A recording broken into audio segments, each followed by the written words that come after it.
Hello, friends, and welcome to your Daily Detroit. I am J.R. Stays, and across the table from me is Devon O'Reilly. It's good to see you, sir. Good to be here with you. Absolutely. It is Friday, February 3rd, 2023, sharing what to know and where to go in Southeast Michigan. And Devon, when you're across the table from me, we always know that it's about what's new, what's notable, and things about town. So, man, we've got quite a list, a little bit of development, a little bit of food, a little bit of, frankly, a huge grab bag of things. But first, what are you drinking? Yeah, Jer. I mean, for what seemed to be a quiet week in February early on, a lot of stuff has come up in the past few days. So I'm looking forward to catching up with you about it and catching up the listeners on all of it.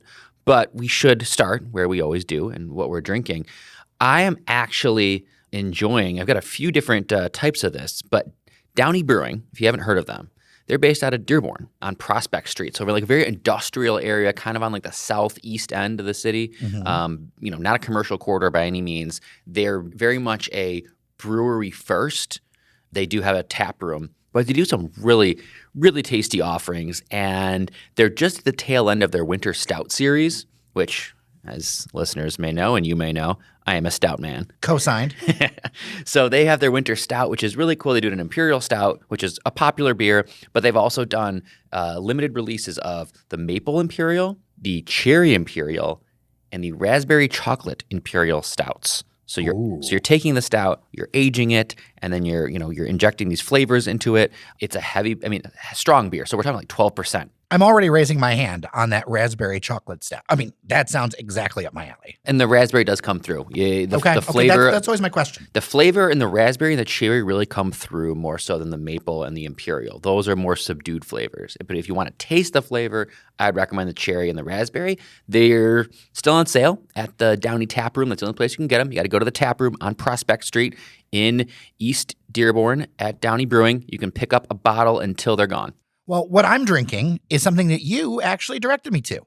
Now, we've been to this establishment before many times, James Oliver in Corktown, but they have a new location. We kind of teased it a little bit, and it is now soft opened in the Guardian building and will be opening for realsies on, I think, February 6th, and it's James Oliver Coffee. Yeah, and they are pretty for realsies open. We've both had some in the past couple of days because it's right by my work. So I've already gotten a chance to say hello, grab a couple coffees there, and it's a great addition. Yeah, and I'm glad to see some re-addition of retail into that Guardian building. Now, do you remember back in the day? Now, I saw most of the units were empty when I went in there earlier today. But I remember when there was a Pure Detroit there.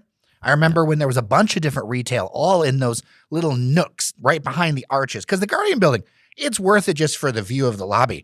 But it's also kind of great. You could just grab a coffee and just work in the Guardian. Like, what better backdrop you could have? It's like having one of those Apple screensavers, but actually working inside of it.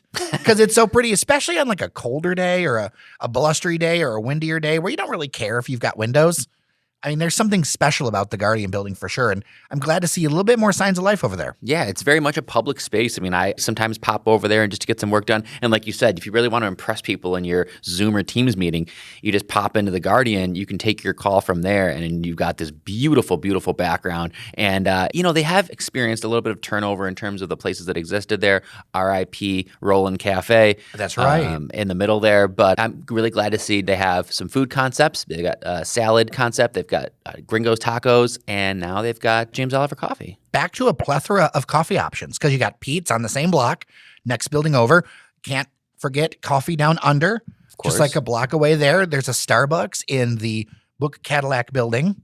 I mean, there's a Starbucks right off of Campus Martius. There's Roasting Plant. Like, I feel like some of those things are starting to tentatively have their chutes back open a little bit. Yeah, especially coffee, too. It works really well because people do need it, and there are more and more people. Maybe it's a slow creep, and we talk about it all the time of people returning to work, but I'll tell you, week over week, month over month, there's certainly more people than there were last week and more people than there were last month. Well, even if it comes back with a hybrid model, it's still a lot of people. Like, one of the reasons people talk about downtown Detroit so much in the media is, yes, there are people who live here, absolutely, and I in the past have counted myself as one of them, as so have you.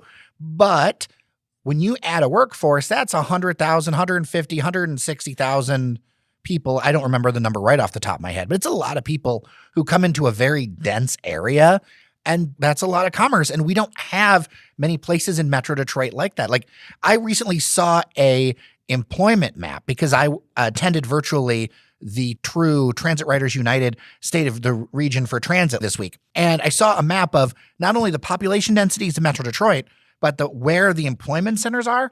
And oh my gosh, like our region is so scattered out compared to some other regions. And that's, of course, part of the challenge with transit. That's a whole nother discussion.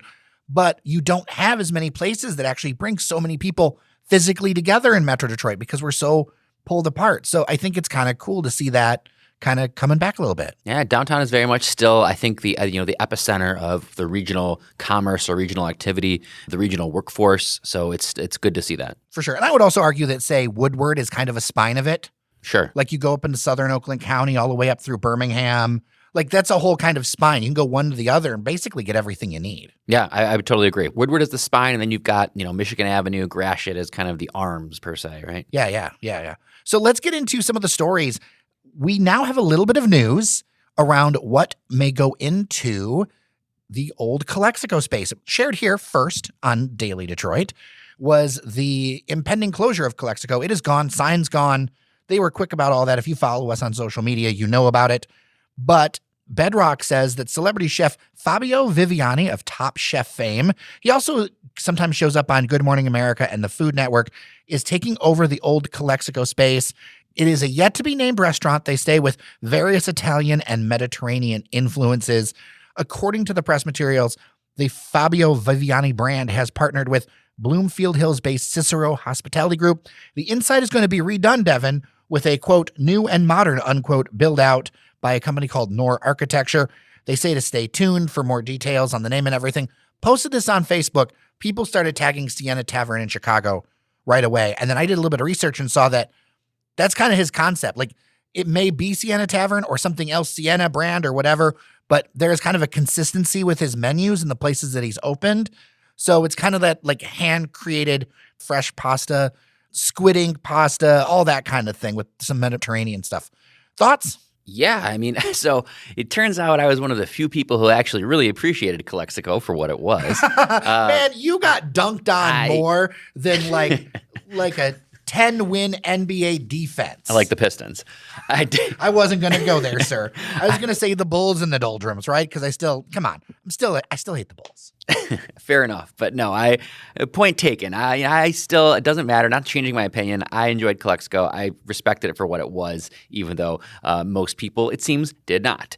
But I am pragmatic enough, and I'm someone who loves a new concept, a new restaurant coming in. So I'm first and foremost, Jared, I'm happy to see when something closes, it doesn't just sit there for a long time. That's a good sign. The fact this is a quick turnover really is encouraging to me. It means it won't sit vacant for very long. They just have to redo the inside, which if you're going from like a Calexico kind of Texy-Mexy type of vibe to Italian Mediterranean, I totally get why you need to revamp. A little bit, yeah. I wouldn't expect this to look like Calexico at all inside. So I'm glad they're doing the revamp. The concept sounds great. I mean, sure, everything I'm hearing, Mediterranean, Italian. I perused the Sienna Tavern menu a little bit. Looks like they got everything. Brunch, lunch, dinner. You know I love those places that are open for brunch, lunch, and dinner, not just the 5 o'clock to 10 o'clock crowd. Well, once that skyscraper gets done, the Hudson skyscraper, you would have, say, something like Hudson Cafe. You could have this. You could have Avalon. You could almost have Brunch Row on Woodward. Well, I like Brunch Row. I'm calling it now, Brunch Row. I moved off of Brunch Row just to have Brunch Row be right where I used to live. Oh my God, that would be horrible but incredible at the same time. Funnily enough, I almost dined at Sienna Tavern in Chicago. Let me tell you. So my trip last year, my big splurge dinner was wonderful. It was at a Michelin star restaurant. I went to RPM Steak. Divine, like excellent experience. One of those high-end restaurants that I really appreciate where you can be dressed up or you can show up in athleisure or whatever. They don't care. As long as you got money to pay for it, you're good. So I appreciate that, number one. Number two, I was going to the Radio Museum that is in downtown Chicago, and that is a hoot.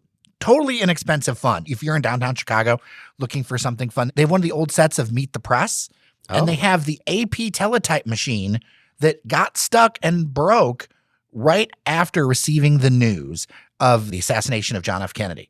Some very interesting pieces of broadcast history there. Oh, yeah.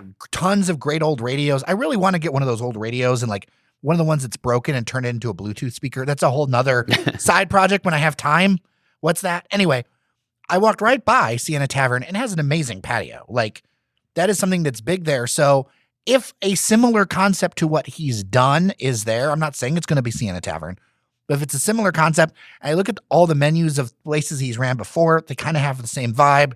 I feel like this is the direction that we're going in, is that luxury Italian with a brunch twist. Right. And you know why? It suits the crowd that you think that you'll get. You know, you'll get a lot of people from other parts of the region, other parts of the state. You'll get a lot of tourists. So you have this kind of like large format Italian Mediterranean dining. You can go there with big groups of people. You can sit outside and kind of people watch along Woodward. It just makes a total amount of sense. As much as I'm, sad to see Calexico go, I am very enthused about the future of whatever this concept is. I also hear there will now be more steak. Well, I guess we can have more steak, A steak in this conversation? Let's put a steak in this conversation here. Raise the table stakes? I'm not going to try and go steak for steak with you here, but I will say... Listen, I have no beef. I'm not as quick as you with my puns and steakery, so I will say that there's not a lot of steakhouses downtown. I mean, maybe people don't realize that, but, you've got Prime and Proper, which is like the absolute high end. You've got London Chop House, which is the venerable old school place. The legacy. Yeah, the legacy. And I feel like we mention LCH every episode. Somehow we work them in. I promise it's not on purpose. Sponsor us. I promise it's not on Devon, purpose. You need to go over there and be like, come on, just one ad a month. That's all, please. I promise it's not on purpose. But anyway, there are a couple of good steak places, but we don't have a lot of them. I would say there definitely is a need for more steakhouses. We have Sullivan's coming online, I believe, later this year at the Westin, in the old roast space. So that'll be another steakhouse. But now we're going to get additionally a steakhouse, and that's all we really know about it, in the GAR building. The GAR building. G-A-R. Didn't that recently sell? That did sell to Joe Barbat. Barbat Holdings. He is of House fame. The Briggs House. So if it's the Grand Army of the Republic building, would it become the Garbs? The Garbs. Gar House. I know. It just annoys me so much when I look down Jefferson. I used to see like the blue up there in Jefferson House. It just, I know it was for a domain reason, whatever. Maybe it was intentional because otherwise we wouldn't be talking about it in this way, would we? I mean, hey, all publicity is good publicity. Everyone knew the houses, but I digress. So Barbat purchased the building, which is, again, great to see. I was really sad when Republic closed, and particularly Parks and Rec, because I loved Parks and Rec. They were the best brunch. Parks and Rec is what I miss more than Republic. I enjoyed Republic. I had quite a night with some appetizers and some red breast over at Republic, but my love was for Parks and Rec. It was everything of what like that kind of diner should be, and it's really sad to me that they didn't make it. Yeah, they were my favorite brunch spot at one point, so we're not getting them back. But to see any life there, to see a steakhouse there, I think is going to do well. I think they're positioned well. You've got Beacon Park right there now, a lot more activity in Beacon Park. You've got Lumen over there to kind of help complement what you're doing. That's a very high traffic area, Jer, if you're coming off the freeway, depending if you're taking 75 or you're getting off. There's a lot of high traffic there for events and stuff. So now I intend on having Robin Runyon on the podcast next week by many requests because there is a lot of development stuff. But I wanted to run by you really quick. What do you think of the idea of converting it from office space to all event space? Well, I think it's good, and it also is a continuation of one of the conversations that continues for us in terms of the conversion of office space. Conversion. Stop it. I know I'm bullish on downtown offices, but at the same time, realistically, you probably couldn't support a lot of office space there, outside of what we already have. So it was probably smart to use it as event space. I think that we are going to see more events coming back, and we'll talk a little bit more about that later. But I do think that as events start to come back, people need more event space. You think about wedding venues, just out of, anecdotally, Jer, wedding venues are just booked up for years and years because you have that backlog from COVID. So if you're adding more places where people can have things like weddings, are super high. Oh, yeah. Like from friends, I've learned that the prices are very, very high. If I ever get married, it's probably going to be like a gorilla thing in the middle of Lafayette Park or something. I don't know at this point. So yes, in that alone, I think there's a demand for event space. So I think the event space conversion is a smart idea. Yeah. So the QLINE has some changes. This is something that I learned about during the Transit Writers United State of Transit event, but we haven't had a chance to talk about it. It's that there will be a park and ride pilot starting in partnership with Wayne State University right next to the Amsterdam lot. Basically, on weekends, you'll be able to park for $5 and hop on the QLINE for free and go anywhere along Woodward Avenue. I think it's an interesting thing to see. Now, I think they should have had park and ride built in from the beginning. I will state that right now. But I think it's a good step forward, especially considering so much of the funding is now going to be coming from visitors, hotel taxes, all that kind of stuff, alcohol taxes. There are two kinds of visitors to downtown Detroit. You got ones that come in from outer areas of the city and the region that come in to have fun. And then you also have your out-of-state visitors or, outstate visitors.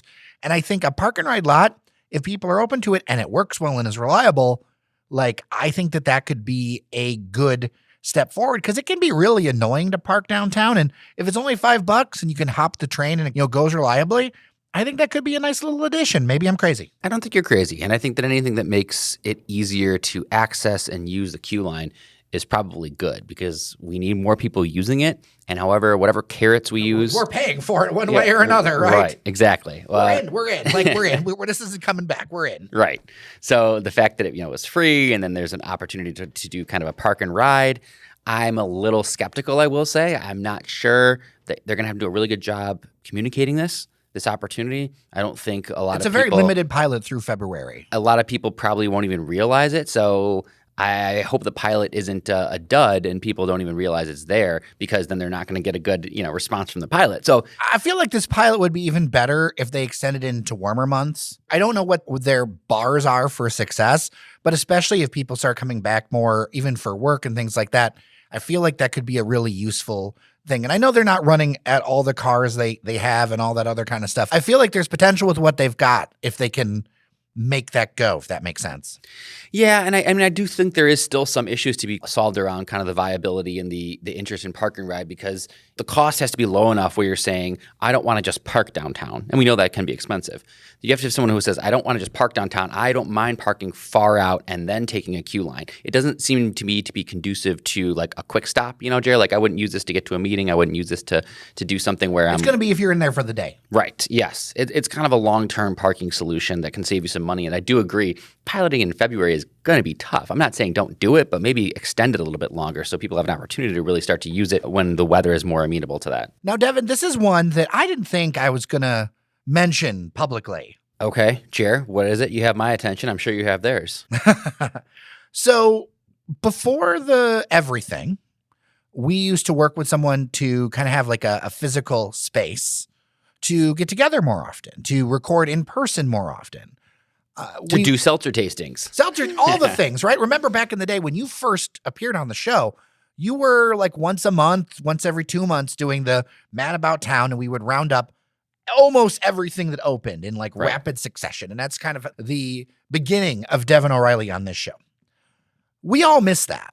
And right before the pandemic happened, there were plans on the table to be okay, we need to do something of our own. Because what we've learned is, as much as we love all the people that we've worked with in the past, and the people we actually worked with before, that organization literally does not exist at all. Right. For tragic and RIP Dave reasons, that just doesn't exist. So we need to look at ways to step forward. One of the things we've learned over the years was that it needs to be a space that we're in, that we can show up and do, because I know that people listen to the show and they hear 20 minutes, 25 minutes of audio, but there is so much prep work and research, and we're really looking at expanding, making sure our newsletter goes out on time and doing more video things. You've seen me and frankly you on Detroit Public Television in different roles. But we're adding to our content, and I know I share your thoughts, Jared, and sentiment in that we want to do more. We want to do more in the new year, and a lot of that involves new ways to produce content, to put content out there, and to do that,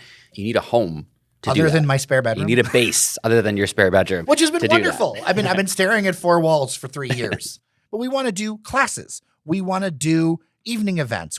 We want to be able to have a physical presence in the community of Metro Detroit to really expand what we do in 2023. Because, if we're not going to do it now, when are we going to do it? Right. We want to be able to invite our listeners over for a drink. Right. Of whatever you would like. 100%. Because Engineer Randy is the best at that. So the challenge is that we're coming up pretty snake eyes in the city of Detroit. And we don't need huge spaces. We don't need 4,000 square feet. We don't need even 1,000 square feet. Both of our studios have been under 500. Around there is kind of what we're looking at. The challenge is that I could sign something tomorrow in a place like Ferndale and have every single box checked off, except being in the city of Detroit. What we're getting to is we know we have an incredibly smart listener group. connected, well-connected, intelligent, brilliant, informed. loyal. Okay, that's enough. I mean, we want to leverage that. We want to leverage all of our fantastic listeners and try and figure out what is the future for the home of Daily Detroit. Yeah. What is that going to be? What can it be? And, you and I can noodle around and have our coffees and share our beers and try and figure it out. But you know what? Like you said, let's try and crowdsource this and see what people can come up with. I would prefer to be in Detroit because that's where my heart is, and that's where all of our heart is Detroit is the heart of the region, and that's my number one preference. Help Daily find its new home. I love it, Jer. Let's see what our listeners can come up with. I know you and I have got some ideas, but I'm looking forward to getting some feedback on this. dailydetroit@gmail.com for this or any other stories.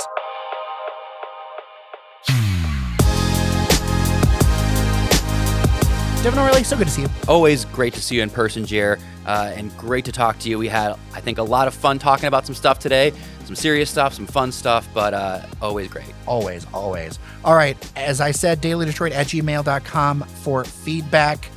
We are on all the social media, and if you want to check us out on Apple Podcasts or Spotify, please consider doing it so you do not miss another show. Thank you for the kind reviews, by the way, the 4.9 stars on Spotify, even as we get more reviews. It's very much appreciated. All right, with that, I'm Jer Stays. And I'm Devon O'Reilly. Remember that you are somebody, and we'll see you around Detroit.